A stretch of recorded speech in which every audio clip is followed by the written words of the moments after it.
Yeah, and for some, that's not soon enough. Case in point would be Stony Point, who's been thinking about this season since the last one ended. A 5A state semifinalist 2 years in a row, taking solace in losing to the eventual champion both times, but they plan to contend again. The Tigers will stick with the two-quarterback system that worked so well last year, alternating seniors Gus Pereira and Aaron Sharp on the field. Craig CHESSHER enters his 7th year with the team and will test them internationally this year. They'll host teams from Mexico, 2 of them, starting with Nuevo Leon, then Monterrey Tech, but ultimately their goal lies within the walls of Texas, where they've become one of the state's elite yet to win a title.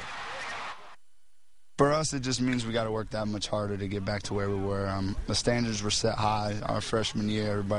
The coaches came to us and said we need to take this team to the promised land. Well, I think anytime you go back-to-back 13-2s, people are surprised that you did that. And we have established a record in Round Rock ISD. We've gone the furthest that they've ever gone. And so that all feels good, but our kids are not 100% satisfied because we'd like to play one more game and see how that thing worked out.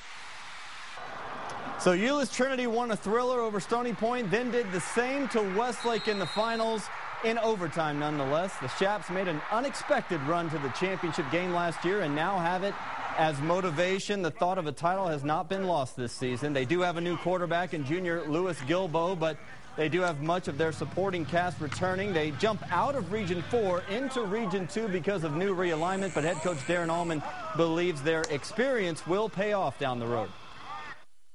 A year ago at this time, we were looking for confidence, is what we were talking about at this time, and that confidence that you get from playing in a state championship game and getting to that point is hard to gain. It's invaluable, really, and our football team has that, and if we're fortunate enough to win one of these days, we'll go to even another level, but it's a great motivator for us. These guys have gotten a taste of it now. They want to go back, and they want to finish the job.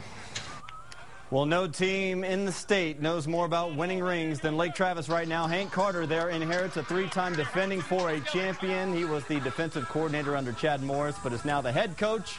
Aside from that, not much has changed for the Cavaliers. Quarterback Michael Brewer will command a high-powered offense once again. He's committed to Texas Tech for 2011, and there's no point in spelling out expectations. They carry a 46-game win streak into the season. Probably around here, if you don't win a state championship, it'd be considered a negative season. That's okay.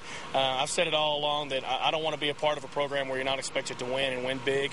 Now, what I've tried to tell the kids is we got to stay hungry. You know, that's probably our biggest fear, is to make sure that we're still driving and we're not satisfied with what we've done or what the other kids have done. You know, I tell some of them, some of you guys hadn't done anything yet. And a lot of the guys were a part of the last couple of teams, but some of them haven't been.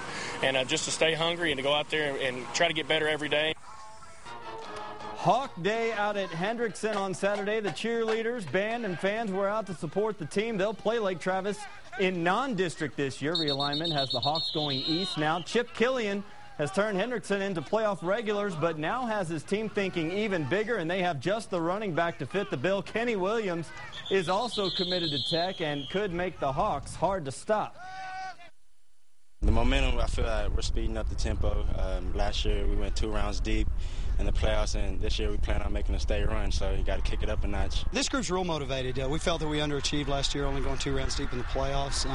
It's kind of a thing now that with these guys, they've kind of developed that attitude that making the playoffs is not enough. They need to make a serious run. Kind of motivating themselves. They've been an easy group to motivate. A reminder, you can catch high school football on TV every week now. KBVO will start broadcasting the big game Thursday nights beginning August 26th with the Taco Shack Bowl between McCallum and Anderson High School.